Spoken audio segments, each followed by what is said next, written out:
Political সায়েন্সের একটা বিশেষ টপিক ব্রিটেনের দলীয় ব্যবস্থা। এই ব্রিটেনের দলীয় ব্যবস্থার বৈশিষ্ট্য সম্পর্কে আজকে আলোচনা করব। ব্রিটেনে উদারনৈতিক গণতান্ত্রিক ব্যবস্থা বর্তমানে রয়েছে। এই উদারনৈতিক গণতান্ত্রিক ব্যবস্থায় দলপ্রথার যাবতীয় বৈশিষ্ট্য ব্রিটেনের মধ্যে দেখা যায়।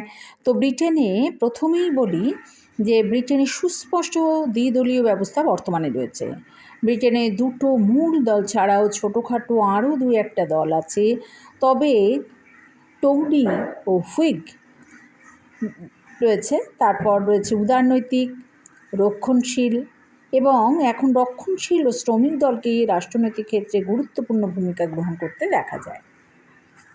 নেক্সট বলি, ব্রিটেনের দুটো মুখ্য রাজনৈতিক দলের মধ্যে মতাদর্শগত তেমন কোনো মৌলিক পার্থক্য দেখা যায় না।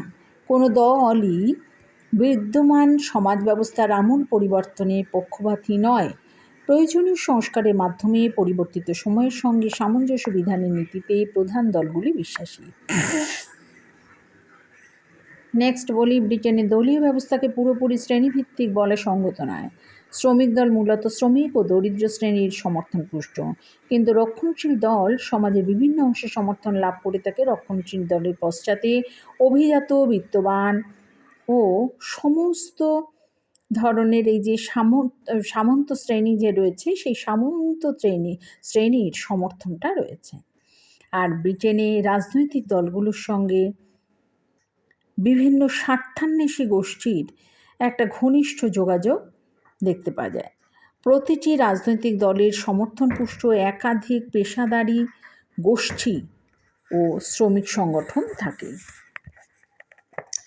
এছাড়াও ব্রিটেনের মুখ্য রাজনৈতিক দলগুলি নির্বাচনের মাধ্যমে শান্তিপূর্ণ সংসদীয় পদ্ধতিতে রাজনৈতিক তথা সরকারি ক্ষমতা দখল করতে চায়।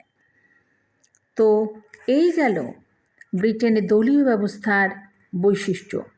এই বৈশিষ্ট্যটি একটু ছোট আকারে তোমাদের কাছে দিলাম, তো এটাকে তোমরা বুঝবে এবং পড়বে।